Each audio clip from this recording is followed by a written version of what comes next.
It's funny in retrospect. I remember getting beaten up on It's all your fault. Halloween. You know, these cops said, "Come over here."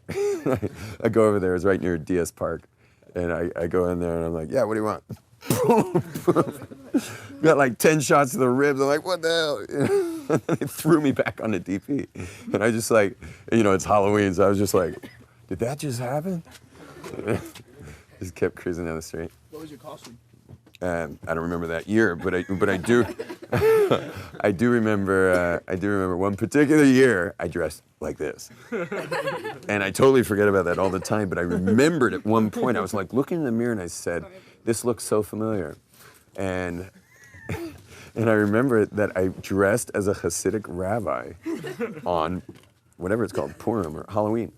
So yeah, so I dressed as this Hasidic rabbi and I found a priest, which was amazing. So him and I cruised down DP together like the whole time. We were just like arm in arm and like blessing everybody. And we had a pregnant nun with us as well, I think.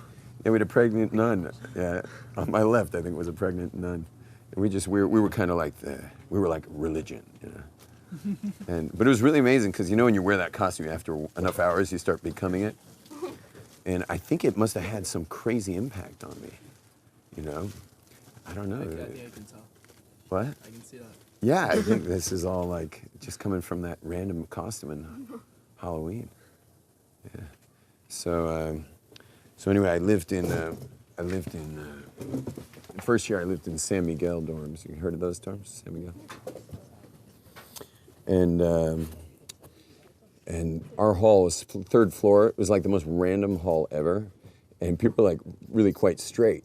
But I had already been coming to UCSB since I was in my third year of high school because I ran away from home when I was just turned 17, and I moved into UCSB, into FT dorms at 17 years old, 2 years before even graduating high school. I was living in FT.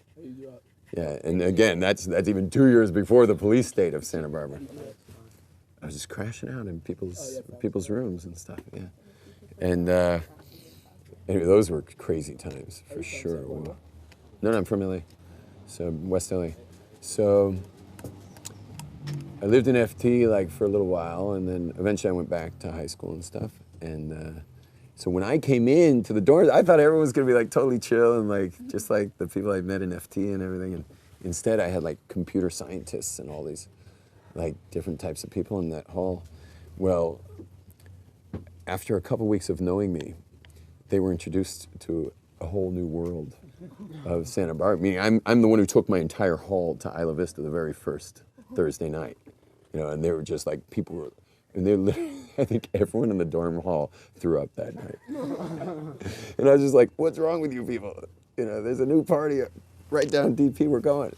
And I was just like, call an ambulance. You just can't believe these were the same people at the end of the year that started like that, because at the end of the year they were such veterans.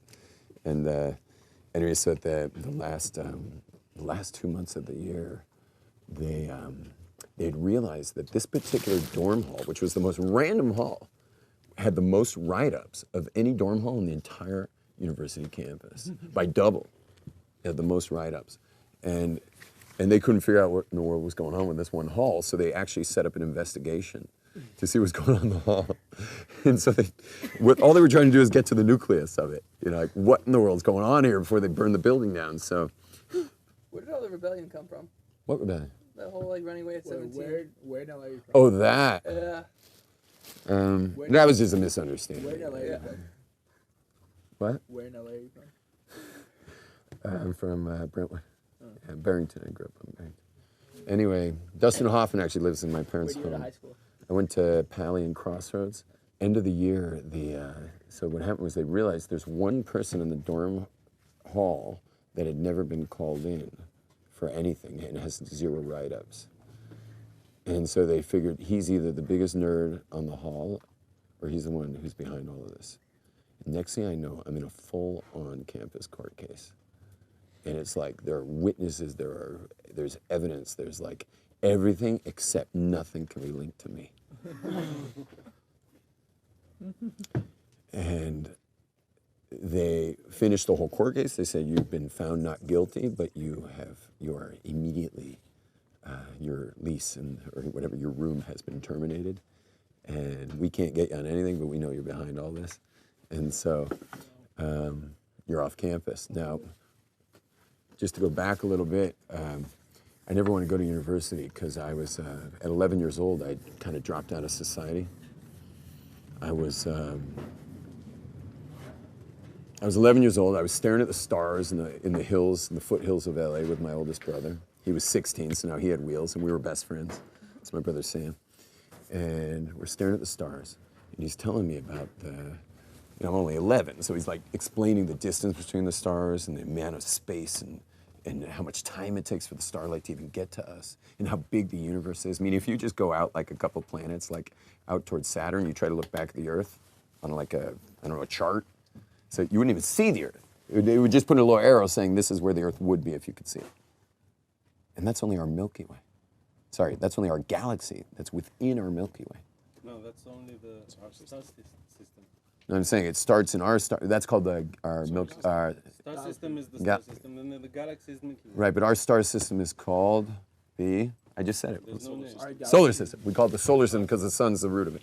Yeah, that's our solar system, which is part of our galaxy, which is one of, like, God knows, countless galaxies. Anyway, you know that feeling. You guys have looked at the stars and had that feeling of small, like what's the point of it all? What am I doing here? I'm a speck of dust flying around in a speck of dust. You ever had that feeling, Evan? No. Well, it's time you did. Okay? Your life is very random here, unless it's not. But it can only be one or the other. You're either filled with purpose, or you're just an advanced piece of algae. Okay? One or the other. I believe in the second one. That you're an advanced piece of algae? No. The purpose. First one, you mean. You have an awesome purpose. Awesome purpose. And so, but that feeling of looking at those stars, raise your hand if you had that feeling, just so I don't have to ask everybody. Yeah, that feeling of looking at those stars is a catalyst that's supposed to happen in your heart, where not that you get it, it's that you get it, that you got to start asking some serious questions now. That's what you get. You get that now it's about the questions. Because I got to figure this thing out. Because years are going, man. Time's clicking. If you're here for some awesome, greater thing, well, you better find out what that is and start aligning your life and your decisions with that thing.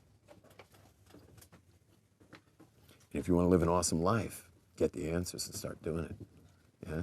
You'll have an awesome life. You'll be energized and full of power and inspiration. So, but you're supposed to have these thoughts when you're like, I don't know, you're like in college or something, I don't know, Josh, when was the first time you had that feeling? I don't know, like sophomore year in high school. Yeah, when did you have that feeling? When I was really little. Oh, so you had it like me? Yeah. Yeah, when did you have it?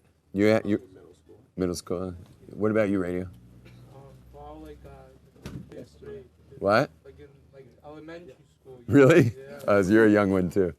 Yeah, so what happened was I came down from the hills with my brother. I was sitting in my bed, thinking about it. And I'm like, I'm a speck of dust, flying on a flying speck of dust. What is my life for? But the thing is I had to answer that question. I think growing up in like such a fancy part of town with the mansion world and such affluence and comfort, yet purposelessness, like lack of purpose, meaninglessness, and a lot of unhappiness. Not that people were unhappy. I mean, people were happy, but I guess meaninglessness. That was the main thing. And so I had to find out what it was about and what my life's about. I was graduating high school, and my father wanted me to go to university, and I refused to go to university because, I really wanted to find the truth, so I completely ignored academia. I had no prerequisites. I had no know anything really. There was no way to get into university. I had a 2.0 grade point average. Is that C's? Yeah. I had a 2.0 grade point average, and that wasn't because I studied. That was because if you're Jewish, you're going to get a C, on a multiple guess exam or an essay or something. And so I had a 2.0 grade point average. Had none of the prerequisites necessary for Santa Barbara. And my dad just was like, you got to go to university. So I said, I'm not going. It was a whole fight. And in the end, he bribed me to go to UCSB. And I got, if you're wondering how I got in, my dad knew the mayor of Los Angeles. And the mayor of Los Angeles, like the mayor of LA knows, the UC Regents and everything. And next thing I knew, I was in. Like, immediate acceptance into the dorms and into the campus. And so I showed up here after 11 years, not 11 years, let's see, I was 18 from 11 years old. I was 7 years out of school. I showed up to UCSB 7 years out of school. And what? I'd mentioned before I'd kind of dropped out at around 11. So. You didn't get a degree? High school. I did. Oh, you just like. So, yeah, so I took every quarter, I took 2 classes for grades and 1 class pass, no pass, but I didn't go to that one. And they still have pass, no pass? They still have pass, no pass. So I took that class, pass, no pass, and I was just here to surf. And my dad said, this was the bribe. I get a Toyota 4Runner, 6 kegs a week delivered to my door every Thursday. Obviously, all expenses paid for and everything, and also during my breaks, I get to surf internationally during those breaks because I was already surfing internationally, and I wanted to, just at my breaks, I can go to exotic places and stuff. And but the grand finale was when I graduate UCSB, I get to go on a world tour with just country by country by country. And I don't have to come back. I get to stay and just keep traveling. And so, Question. Yeah. So, in this phase of your life, what was the relationship between your material pleasures and your search for truth? Probably 10% material and 90% search for truth. So even though 10% of your life was ruled by the material pleasures, these 6 kegs a week and unlimited surfing was enough of an incentive to get you to do these other things. Well, I wasn't really on campus. I didn't go much to class. I would go on exam days, and I specifically took pass no pass classes. Multiple guess exam classes where you wouldn't have to write an essay or anything like that. And so that's how I took my class. By the way, I'm not here to influence any of you in how to do college, but I really refused to go, and my father said to me, I don't care if you go or not, just get me the diploma. I handed it to him, by the way, 5 years later, and he says, you deserve this more. I said to him, you deserve this more than me. And they called me in on my 5th year to the registrar. I'm like, hello, Mr. Glaser. I'm like, what's going on in here? What's up? Everything's cool, no? And they're like, we just thought you might want to choose a major. And I'm like, didn't I choose a major my 3rd year? And they're like, yeah, maybe you'd like to tell us what that was. I was stumped. I had no idea what major I chose in my 3rd year. And they were just like, Mr. Glaser, you cannot stay here forever. And I'm like, why not? And we're paying, yeah. And they're like, you must choose a major. I said, okay, give me a list. And they're like, no, there's only one major you can finish by June. And I said, what's that? And they said, geography. I'm like, geography? What do I do with geography? And they're like, well, there is an emphasis in wave prediction. And I said, really? I said, okay, I'll do geography. And I actually wrote my thesis paper for my graduation on, ready for this? You want to talk about Southern California selfish, surfer bum. Listen to this. The paper was the effects of ice cap melt, global warming, where the seas get more volume of water's effect on surf spots in Santa Barbara.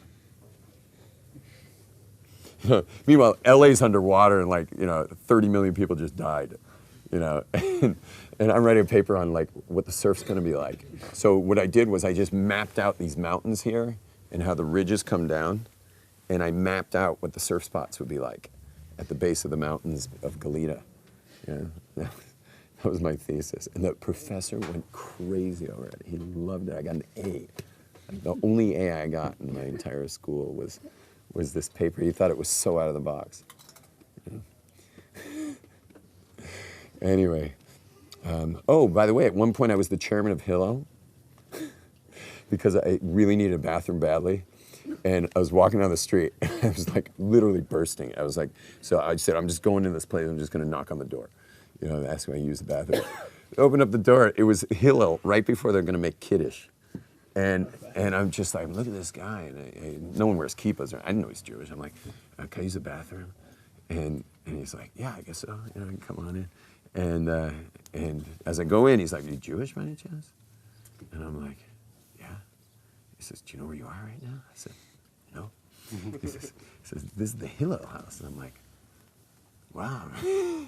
I'd been in university for so long already. I never knew there was a Hillel house. So I'm like, wow, that's amazing.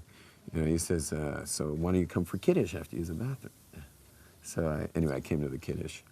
The next day, I get a phone call from the rabbi saying, we want to make you the chairman of Hillel. And I became the chairman of the Hillel of UCSB. I didn't know Hebrew. I didn't know anything. I knew nothing about Israel. And they had to take it away from me later because the Gulf War broke out. And so the press was coming to me for my comment on all the things going on in Israel during the Gulf War. The Scud missiles are flying into Israel. The U.S. is protecting their Patriot missiles and stuff. And they wanted a word from me. The problem was I had long hair down mid-back with an amethyst bead, tie-dye, tank top. And I've been covering myself in fake blood, laying out in the middle of campus doing war protests. Completely oblivious to the fact that I was the chairman of Hillel. So they called me up and they said, listen, just under the circumstances, we're going to have someone else be the chairman of Hillel from now on. And so I was no longer the chairman of Hillel, but I was the chairman of Hillel for quite some time. Yeah. They figured it would bring more people into the Hillel. Anyway, when I was ejected from the dorms, I moved into my truck on DP. I parked it actually in the end. Is this where 67 block begins? 66. Is 66? So one block over is 67 block. The corner house on Mountainside was a party house beyond belief. In fact, I'm not even going to say the words as a rabbi of what the house was called, but there's a park named after it. It begins with the word dog. Yeah? So the name of this house was the second word in the word house. So the S house. Yeah, that's what it was called. But all over campus, this was what it was called. The S house. And so what I did was, those were my buddies, so I just parked my 4Runner right under the apartment there. And I slept in the back of my truck for the last 2 months of freshman year. And just, that's where I slept, but I hung out in a place. Turned out they all graduated, so I just moved my friends and I all into that particular apartment. And we threw these major parties. We never met the landlord. Landlord was some kid from Santa Barbara. It was some rich kid. We never met the guy. We were never on a lease ever. And in our second year in this apartment, halfway through the second year, we all wake up at noon, and we wouldn't clean up from parties. We'd only clean up the cups and anything that's taller than that. We had a LA Times subscription, and at the end of every party, we would cover the party with a layer of the LA Times. And so when you walked in the house, by the second year, it was already a step this big to get into the house. And so we lived on this layer of newspaper. And it was insane, And so in the second year, this guy shows up. He tells us he's the landlord. He wakes us all up. He says, everyone gather in this one room. We all sit in the room. He's in a chair. We're all sitting on the edge of these beds. And he's like, I'm the landlord. And we're just like, huh? And he's like, I have not seen, I don't know who you people are. There's no lease here. And I haven't seen a penny for this place in about 2 years. He goes down a list of the tenants. He had old papers, and he's like, are you guys these people? And I'm like, no. He says, I'm going to be back here next week. You better cough up some serious dough. So we left the place. We threw one more major party. And that was it.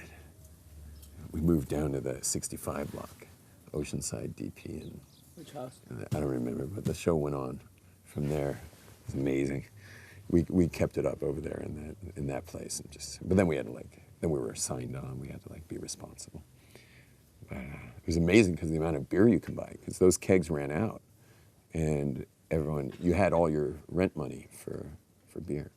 You can understand that's a good position to be in. Yeah. My father's business, he had an international sportswear business, went bankrupt. He loses everything. My parents lose all their money. And here I'm my last year of university, and I'm having to drive down to LA and help them move out of their mansion. And a week away from graduation, I call my dad and I'm like, I gotta book this flight, I'm getting the diploma. I gotta book my round the world flight. My dad's like, there's no round the world flight. And I'm like, what? And he's like, yeah, I can't do it. Split screen. My brother Sam was in Jerusalem 7 years prior at a place called Aish HaTorah. He was there a little while, came back to LA, never really told us much of what happened over there. We didn't even know where he was. Didn't say a word to me. 7 years, he didn't say a word. You went back? He calls up Aish HaTorah. He says, you remember me? Sam Glaser, I was there 7 years ago. And they're like, kinda. And he says, listen, I need you to get my brother a scholarship to come study in Israel. And they're like, well, is he scholarly? Because we do have a trip, but it's all Ivy League students. 15 Ivy League boys and 15 Ivy League girls. And they're like, is he a scholar? And my brother's like, not really, but you got to do it for me. Anyway, so they said, what about an essay and an application? He says, oh, just send it to me. And he filled out the essay and the application. Didn't tell me a word. I was accepted, and he calls me in Santa Barbara, and he says, how would you like a free trip to Europe? Because I had surfed France, Spain, Portugal the previous year. And he says, how would you like a free trip to Europe? Then you can bump off into Morocco and then South Africa. I've got to surf all these places, by the way, subsequently as a rabbi. I try to book my classes where there's good waves. And anyway, so I said to my brother, I said, yeah, okay, I'll take that ticket. And what's the catch? He says, you just have to go to Jerusalem for 6 weeks. And I'm like, Israel's not on the way to Europe. And he was like, take it or leave it. So I showed up with this group of people in Jerusalem. And it was they thought a Martian dropped in there. They didn't know what to do with me. It was a crazy situation. And I had a backlog of 12 years of questions since I was 11 years old. 12 years, since that starry night. 12 years. Not one religion. Believe me, I met a lot of religious types of people around the world surfing. Every single time I ever spoke to a religious man, he always told me that I had to suspend logic. I had to suspend, this is higher than the mind. And I'm like, why would God give me a brain if I'm not supposed to use it? And why would I have to suspend logic to get in touch with God? And so that was it. I just I could never be part of anything religious. Not to mention, in my travels, I saw a lot of the bloodbath that religions have meant, and that religion basically just, to me, meant power and blood. And I felt organized religions were evil. And I felt also about God was that if you can't prove it, then why would I believe in it? Right? Why believe in something you can't prove? And so that was out because I thought you can't prove God's existence at the time.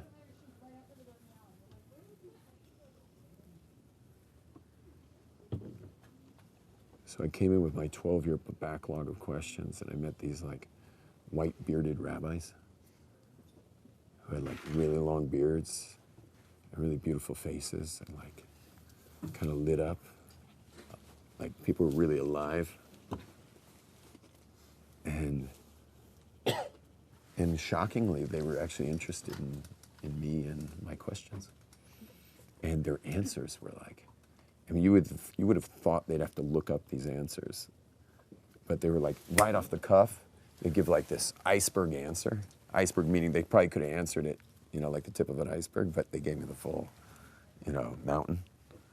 And what happened was my 12 years of questions started having babies.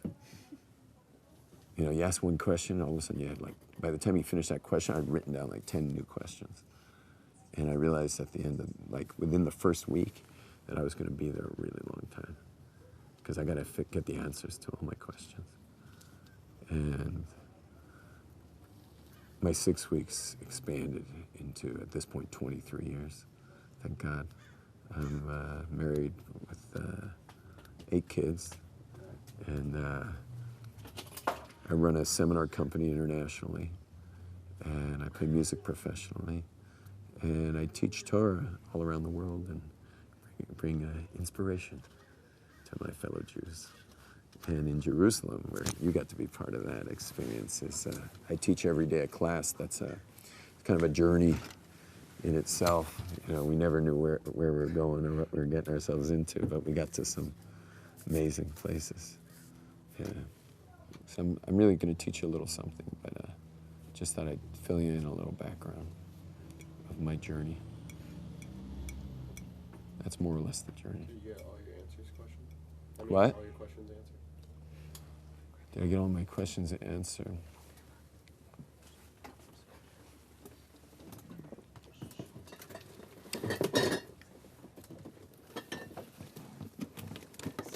Yeah.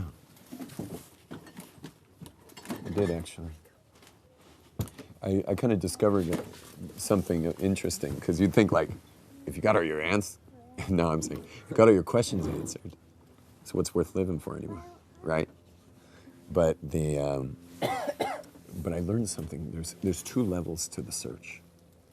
There's searching for what's real, and that if you find what's real, that's probably going to be a fairly complex subject in its own. So now your search it goes inward. You get what I mean? I mean, if you were searching for like, I don't know, the ultimate way to transmit voice, yeah, over phones, the ultimate way. So, and you figure out that sound waves, like, or radio waves, the way to do it. But now your work starts. Now you got to really get to work and get cracking, and you'll have to get grants, and you'll have to get investors, and you'll have to search and search and search till you just finally discover cell phones, and are able to produce them and make them affordable and stuff. So it's the same thing as search for meaning of life is, you know, the way U2 puts it is, you know, and I still haven't found what I'm looking for. And a lot of us look at the search like, you just keep searching, but you never really find out. You never really get the answers. So you kind of put the search on the front burner, back burner, front burner, back burner. You know. But there's actually, if you search your way into Judaism, the search then begins. It begins in the wisdom of Judaism, and then you search. You need a serious search engine for Judaism. You know, you gotta. It's really something. I guess you shouldn't be afraid to ask the tough questions. That's another important thing, yeah. It's not being afraid to ask the tough questions, no matter who you're speaking to. But if, let's say you, for example, so imagine we're all on a trip to Israel with Rabbi Hamfling, and we're over there, and Josh, we're in Tzfat. You guys heard of Tzfat, the mystical city of Tzfat? It's where all the Kabbalah is and all that. Like everyone studies Kabbalah there. So we're in the mystical city of Tzfat, and we can't find Josh. Like, where's Josh? Where's Josh? So we finally find Josh like sitting with these Kabbalistic dudes, and he's like, and his eyes are like, and we're like, Josh, man, where you been? What's going on? So he says, I'm not leaving Tzfat until I truly understand the secrets of the universe.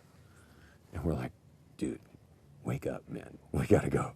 And he's like, not going. Beard. So we start like through the door, across the hall, you know, all the way into his study. And there's like, but we can see coming out of the door, like, it's like light, like coming out of the door, you know, and we open up the door and we're all like, and we keep following the beard across the floor. And it finally goes up on this table and across this ancient text. And then it just focuses right in on Josh's eyes. And we can recognize his eyes from back in the day. And he puts down his book, covers his book, and he looks up at us and he says, it's a battlefield. And we're just like, what? Josh, after all this time studying the Torah and the Kabbalah, you know, like, what's the answer? Who is God? And Josh says to us, I have no idea. And we're like, what are you doing here? And he's like, it is so awesome. And then, of course, we'd meet his 15 kids and his holy wife, whose eyes are also shining like the stars. Like the stars he saw in the first place when he was a sophomore in school. So you need a serious search engine for the Torah. Now, we can all know Torah peripherally. I don't know what an appetite you have. Like, how much Torah you want to know, you know? I know how much Torah Albert wants to know. Enough to support Zionism in the state? I don't know. A lot more. Like I said, you shouldn't be afraid to ask the tough questions. Yeah. You need a lot, you not that you need to, you want to. To me, I read many stories. For example, there are many concepts that apparently contradict themselves, but later on, they don't contradict themselves. And the contradictions I had are now much less, but they're still there. So I want to make sure the contradictions are addressed. But let's say they were addressed. I don't. Then what? There's always contradictions. All addressed. Then what? Say they are, theoretically, Albert. Theoretically, They all got addressed, and now you're like, okay, they're all addressed. Now where are you going? How much wisdom you want? It's an unending amount of wisdom. You'll never end this journey. How much do you want? Enough to find purpose in my life. I don't, it's a hard question. That's not very much. I think it's a lot. It all depends on the purpose. I know people who know, like, not a lot of Torah, you know, kind of kiddie pool Torah, and they're filled with purpose. If you know even a little Torah, you're going to be like, you'll be like, your blood is going to, like, be like turbocharged. Oh, I mean, for example. Even like, has he been on a trip yet to Israel? Yeah. You go on a trip to Israel, just how many weeks is it? What is it, 2 weeks or something? You'll be on a 2-week trip. You'll have more information and contradictions resolved that you'll just be like, oh, wow. I never have to open another book. That's impossible. It depends on your appetite. That's why I'm focusing On the appetite? on your appetite. A lot. I'm not saying you have to have a lot. Mine's not very big. I just want to know what's real. Found out what's real. Now I surf, mountain bike, and hang out with people and play music. How big's your appetite? You wouldn't be in Santa Barbara if you had a big appetite. His appetite's probably similar to mine. People we know people who think we're crazy for being here, hanging out here. Right? We know a lot of people. They think we have like flown the coop. We're out of our minds. Because we know we know what Torah is, but we don't know it like they do, who swim in its wisdom. They're swimming in the wisdom. They're just, once you get plugged into that, you don't want anything else. I have a 17-year-old son. Should they know balance, though? What? Should they understand moderation and balance? Well, every person has their own balance. Some of these guys belong to gyms and are athletes. Some are artists, some are musicians. Got to make a living, feed your kids and stuff. Well, some people don't think that. What? Some people don't think that. Their wives do.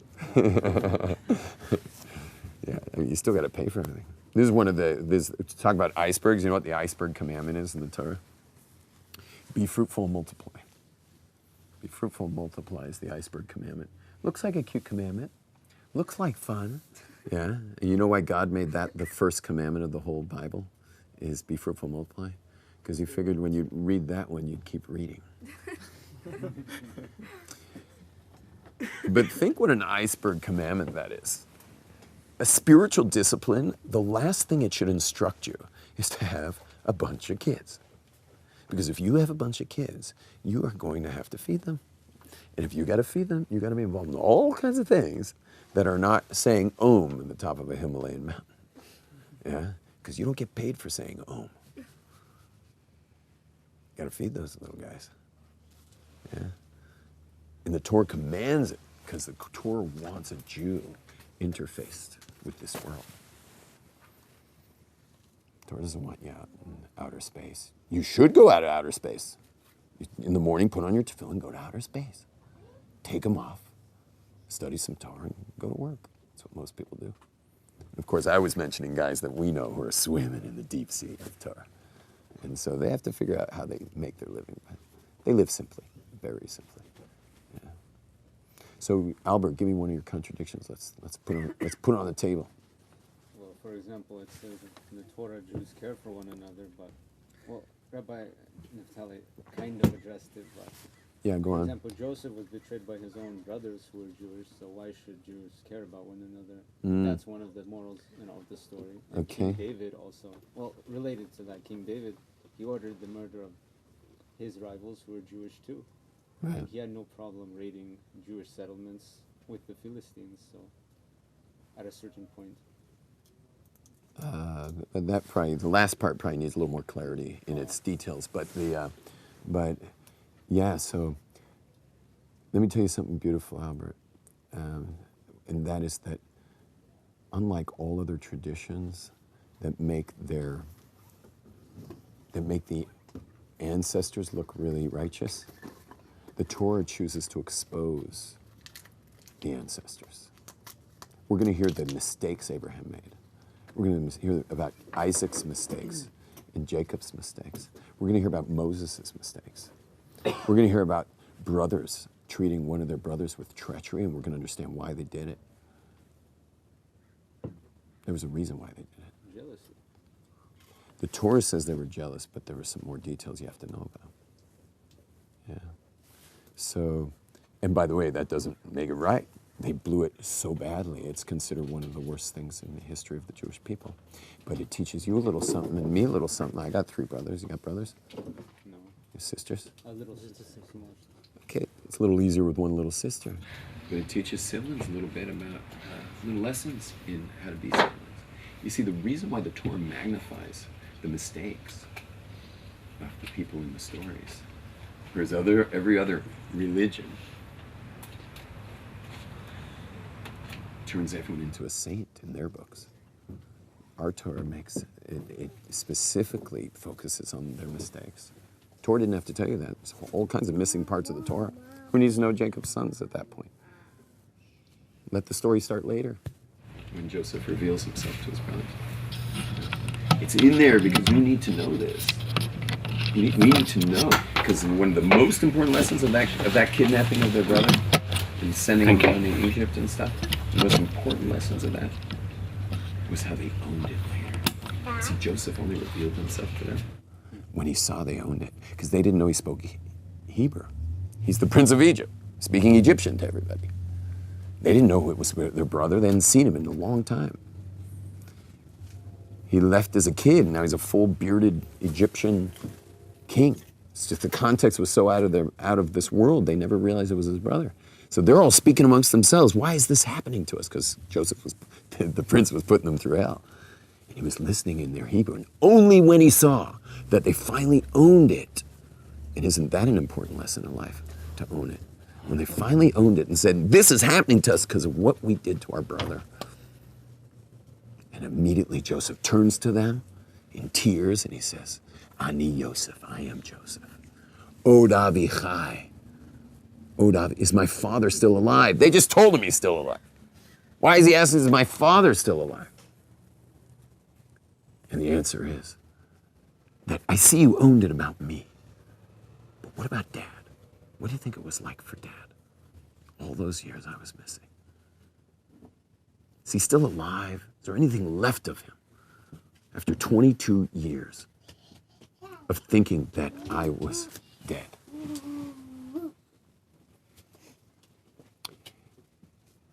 But you brought up a first contradiction, Albert, and that is the contradiction of the fact that we're supposed to treat each other nicely. You just used one quote from the Torah, so I focused on that. We're supposed to treat each other nicely, yet you will see, if you look at a little news, Jews are not always treating each other nicely. So I'd like to teach you, all of you, an amazing lesson, and that is never judge Judaism by the Jews. Okay?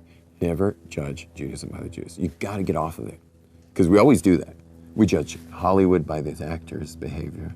Yeah, we judge, politicians and politics. We judge politics based on politicians' behavior.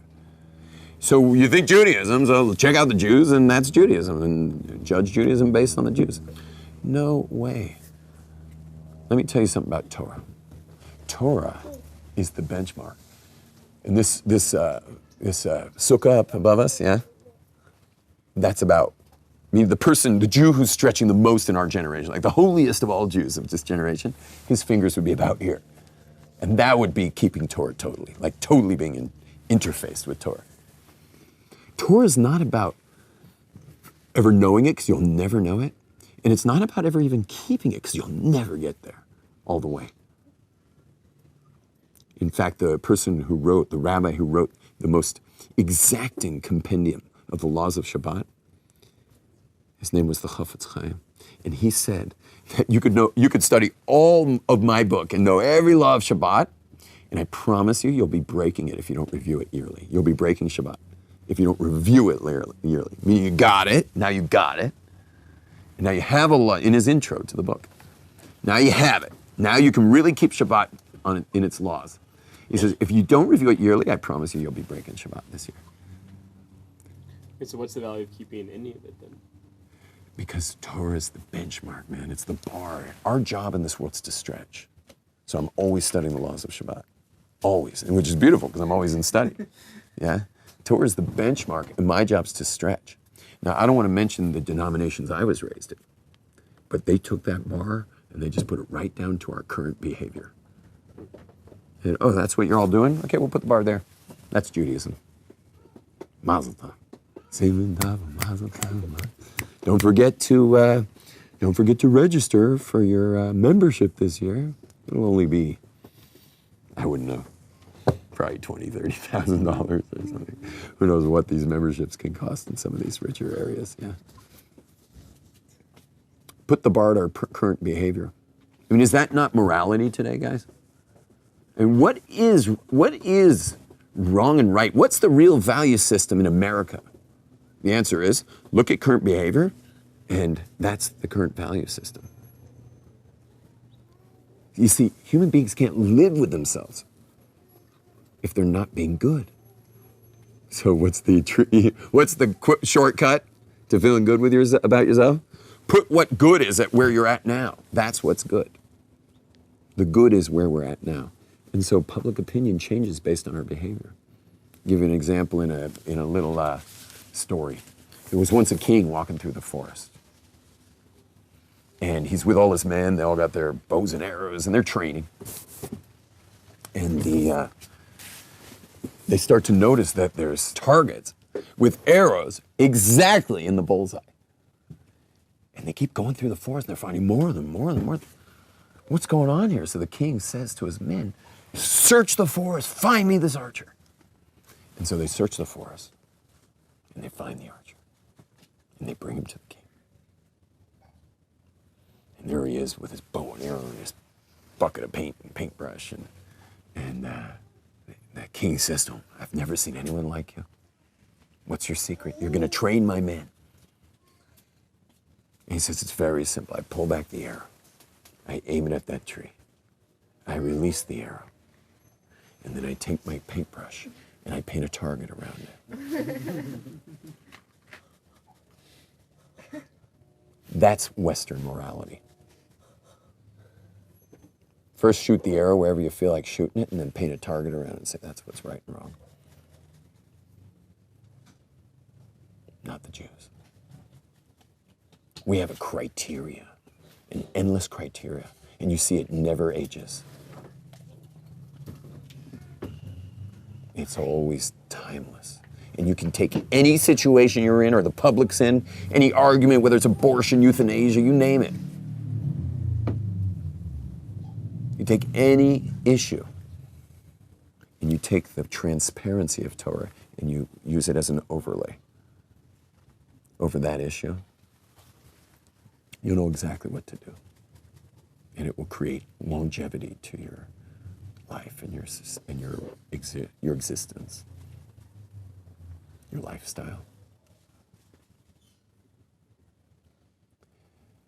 So you can't judge Judaism by the Jews because it's a benchmark. We're not there. Yes, we got to treat each other differently. So I must stretch.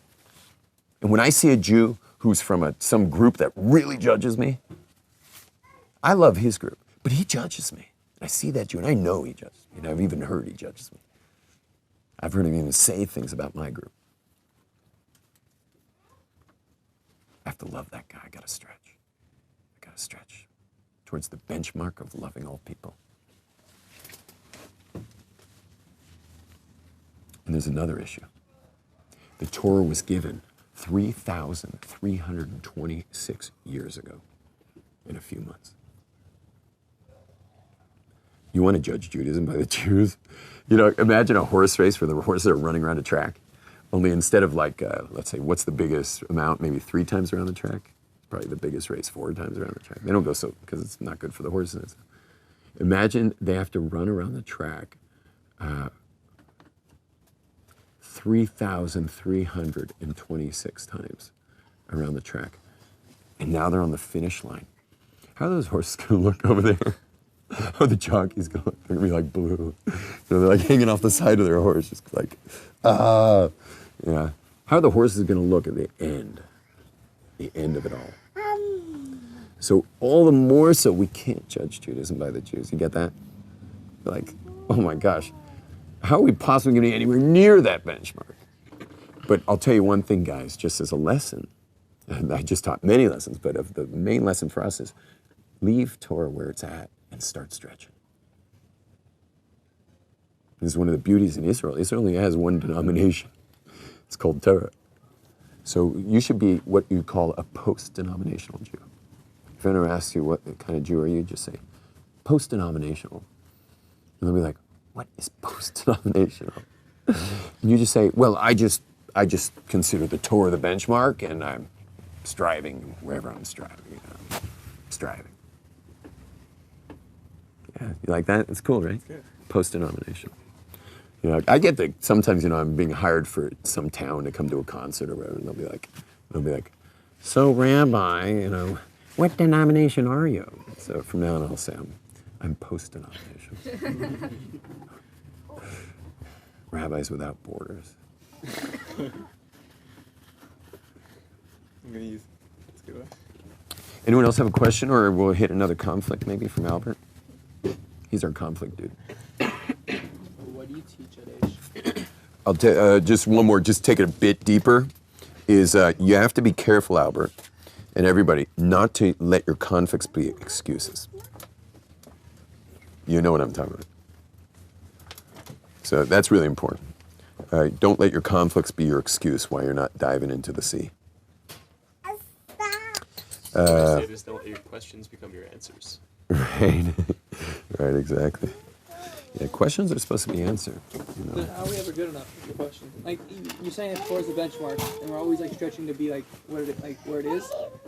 If we always do that, we don't like value ourselves now. Like if we're never. You have to be a little careful with self-esteem these days in Judaism. In the old days, it was fine. Yeah, you're okay to be a piece. Yeah, no. In the old days, where people had a lot of self-esteem, I don't know if you know. I mean, you might be able to study it a bit here in the university in sociology, but since the Industrial Revolution, there's a lot of scholarly work on this. There's been as technology has gone up since the Industrial Revolution, self-esteem's been on a steep slope down. So you're asking a really awesome question, Herschel, because you get into a contradiction. in our generation, man, if you never reaching the benchmark, how are you supposed to look at yourself in the mirror? Yeah. There's one answer. I already said it. Because once you get clear with the fact that your job's to strive, you're striving. One day you're going to strive more than another. You have hot days, you have cold days. You're not always on fire for God. Not always on fire for discovering wisdom. I myself go in major phases throughout the year. There's times I'm hitting the books, there's times I can't look at them. The main thing is, that particular day, I did open one. Didn't want to, wasn't feeling it. But, I'm not going to not study Torah for a whole 24-hour period. So, I opened it for 10 minutes. I pulled it up on my I keep saying Palm Pilot. I pull it up on my iPhone and pull up a little Torah and read it. I'm not going to do any depth. I'm not going to discover the meaning of life today, but yeah. So yeah, that's an issue. Because if you're striving, you never get there. You don't feel good, but you can't paint the target around the arrow type of thing. So it's like that contradiction. Yeah, sure. The strive. I'll tell you, there's something really amazing I'd like to teach you. It's kind of a lesson in spirituality. Is that we often blur material acquisition with acquiring wisdom. Should I say it again? We often blur material acquisition with acquiring wisdom. In material acquisition, if you didn't actually get the thing, you lose. You got to the store, it's closed. Or you showed up there, you finally get the thing to the counter, and you remember you forgot your wallet at home. You didn't get the thing. You blew it. Yeah, you failed. That's painful stuff. Anyway, so what I was saying is we blur material acquisition with the acquiring wisdom. If you didn't acquire a physical object that you went out for, which might even be just, I want to be rich. If you didn't get rich, you blew it. And by the way, what happens if you get it? If you get the object, tell me, where should my finger go next? I worked, I tried, I studied, or whatever it is. I got it. Where's the arrow go now? Right down there. And I want to teach you a serious lesson. You ready for this? That term, you learn in economics. I studied little economics summer school. Listen to this. I call my father in LA and I said, Dad, can I go to summer school in San Diego at Black's Beach? And he's like, you've never asked to go to school anywhere. Like, are you kidding? And I'm like, no, I need to take I was told by the it was part of that graduation package, was they said to you, I never took a class in economics. And so I was like, okay, I'll do it. So anyway, I went to economics class in San Diego. I have no idea what they were saying. But one of the most important, I surfed blacks the whole summer, which was awesome. So that term, you guys know what the term is on the slide down the other side? You know what that term is? It's called the law of diminishing returns. Whenever you get something, it is going to wear off. Like this Bud Light I took a sip of, my first sip, hit the spot like nothing else. Now, it's barely potable. Barely potable. Fresh one might hit the spot, but this one's history. So, it's a law of diminishing returns. Once you get what you wanted, it just goes down. I don't care if it's like an awesome car that was, you worked to become rich and got $100,000 and bought this awesome car. It's not going to feel the same 2 weeks later. And a year later, forget it. Law of diminishing returns. Now, Is that true with you in surfing right now? that surfing's got a whole other addictive element, which you probably find in climbing. That's what I asked. Yeah. It's got a whole other element to it, and that's a zone you go into. And that zone is a state of being. It's not a state of acquiring, it's a state of being. See, I can acquire something, and now I got this. It's You here. can still get into that zone, whether you're surfing like, I don't know, a 4-foot wave or a 10-foot wave. It's there for you no matter what. But there is nothing that can compare the zone. Within the zone, there's zones, and there's a 10-foot wave zone. There was a half dome zone for you, when you were climbing half dome. So yeah, there's definitely an appetite for more. But I tell you, every surfer will tell you that when he's out in like even 1 to 3 foot waves, and you ask him how it was, what's he going to say, Herschel? Fun. Yeah, he said it was fun, it was great, it was amazing. Because there's a feeling you have after a session. Maybe it's because it's like it's giant mikveh. I mean, you're really in a giant mikveh. And the Pacific's the biggest mikveh on earth. Maybe you're spending all this time in the mikveh. Every time you go under, you're getting another mikveh.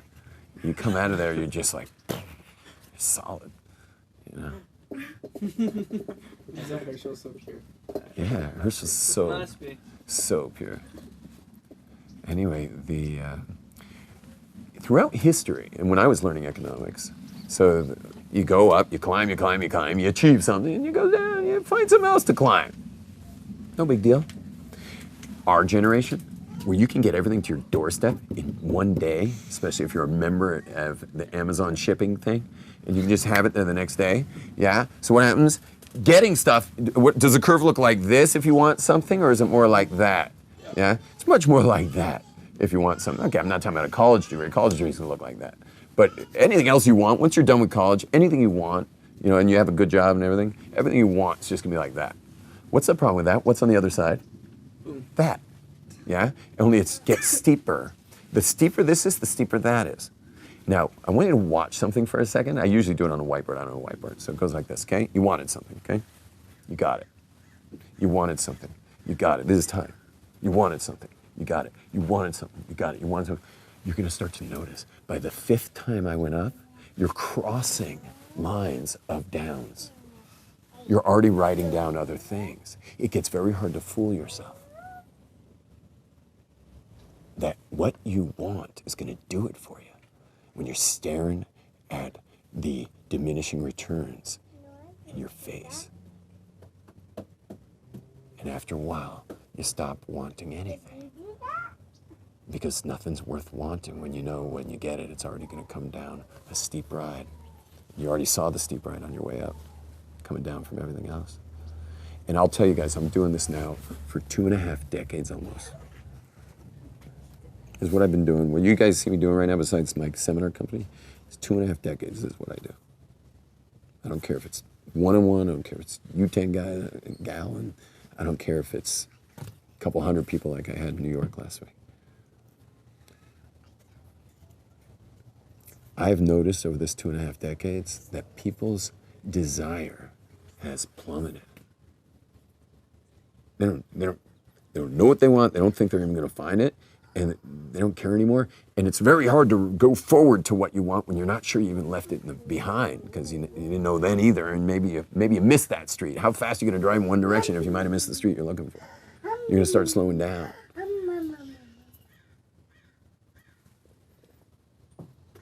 I've been watching desire just like, and you have to know something. Let me tell you something dangerous and scary. Desire is the key to life.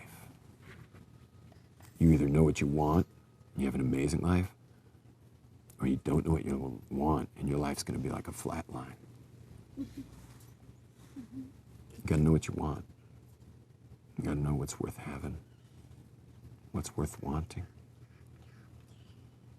The word for desire in Hebrew is rotzeh. It's from the word for wanting in Hebrew is rotzeh. Try that word, rotzeh. Everyone say rotzeh. Say, ani rotzeh. Ani rotzeh. Little Herschel? I want. Ani rotzeh bira. I want beer. I want. Yeah? Ani rotzeh. Rotzeh is one of these words, from the word ratzon, is one of the words that only has 2-letter root. The 2-letter root is, you got it already. Michael's got this one. 2-letter root is resh tzadik, ratz. You know what the word ratz means, Michael? To run. Otherwise known as being motivated. If you know what you want, you'll run for it. If you don't know what you want, you're going to be crawling. You got to know what you want. And it's worth aiming that arrow of yours, yeah, for a really long time before you shoot. Society, university world, your parents, the professional world after university, they'll just have you shoot. Shoot. Try this. Don't worry, eventually you'll hit something, we'll pin an arrow around it. Isn't that the way most people date? Aren't most people dating that way? Shooting a lot of little, what do you call it? Little Cupid arrows. You know? That's one ticket to having a heart frozen over for when you finally get married. Good luck feeling any ability to expose yourself fully to your spouse and just totally let your spouse in after, a decade of heartbreak from shooting without aiming. Shooting without aiming is a study of exhaustion and a absolute destruction of ratzon, of desire. And that's why the word in Hebrew for sitting, which is the opposite of running, is yeshiva. Yeshiva. You sit. Some people sit a year, some people sit a half year, some people sit for 3 months. 2 weeks in Israel with the rabbi, that's more just kind of, chilling, traveling, hanging. You'll get some classes for sure. But yeshiva is where you sit and aim. I'd much rather see someone aim for a year and shoot once than shoot for a year and pull out the paintbrush. That's the way it works, man. This is the wisdom of the Torah, and it will bring you only to the highest places. So that you have an awesome life, awesome career, awesome marriages, awesome everything, because you shoot only after you aim. You aim, then you shoot.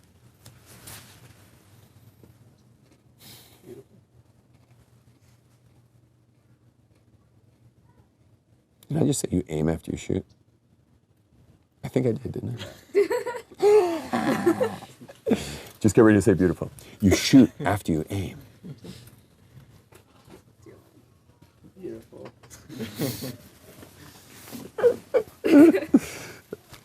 Herschel, when you're acquiring spiritual things, Torah is spiritual. I don't care. You get the example of, you ever seen a movie twice and you saw stuff the second time that you didn't see the first time? Okay, and then third time you saw stuff you didn't see the second time, fourth time? Well, I hate to break it to you, but eventually those things are going to run out. No, they're never going to run out. They're never going to run out. Yeah. It will never run out, okay? Torah is like, I'll tell you something interesting. Josh, you might think I know more Torah than you. We're actually about equal. It's all perspective. We're basically equal. Think about it. We're equal. Yeah. Imagine, for example, you were going to race Michael Phelps in a swimming pool 100 yards. Yeah. Who's going to win? Michael Phelps, right? You're going to hit the water. He's already going to be on the other side. Okay. Now I drop the two of you in the middle of the Pacific Ocean. Who's going to win? Michael Phelps. No. You're both dead. He's going to die later. Depends Okay. where you're going to. He's going to, no, you got to get back to California. You're both dead. So Torah, you see, we're in the same place in Torah. Yeah, of course, if we opened up a book, that'd be the 100-yard pool. I'm going to win, meaning I'll be probably the one teaching you while we read that book. But when you look at the greater scheme of things, like I know nothing, and you know nothing, we know nothing. And we'll be lucky in our lives. I don't know your appetite. That's back to, I know my appetite, staring at that burger over there. And I love Torah, but I have a son. I have a son who's a musician, Rami. He's a excellent live clarinet player for Hasidic music. He also plays percussion. He's considered one of the #1 people in Israel on a particular Spanish drum called the cajon. You know those acoustic boxes? They're very popular now. So he was considered the #1 player on that when he was 14. Now he's 17. He sits and studies with his head in a book, his rabbis tell me, for 6 hours straight without raising his head from the wisdom. And then he'll come up, go eat something, take a little lunch and whatever, and then he's right back in for another many hours. He can do 14 hours a day, 16 hours a day, 17 hours a day. Huge appetite, thank God. Raising kids these days, you never know what you're gonna get. So this is this is very special, very special. When it comes to spiritual acquisition, you get this? When it comes to spiritual acquisition, you never get it. I'll just say it. I'm just gonna let it out. You ready? This is what you gotta remember to tell them. When it comes to spiritual acquisition, you never get it. You never get it. You're never there. Stretch. You never acquire it. But you're so fulfilled. You see, if your dream is a Tesla, and you don't get it, you're gonna feel really empty. If your dream was big place, 2-car garage, jet skis, and the trophy wife, and you never get it, you're gonna not be feeling so hot. In spirituality, whether it's Torah or God, you'll never get it. You'll be so fulfilled. And I'm going to end with a poem. And it goes like this. When you desire bread, you'll steal. When you desire God, you give. When you desire bread, you'll lie. When you desire God, you tell the truth. When you desire bread, you'll kill. When you desire God, you give life. When you desire bread, you're so empty.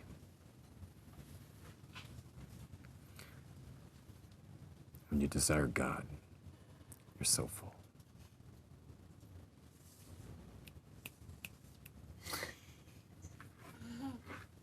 Nice to hang with you guys.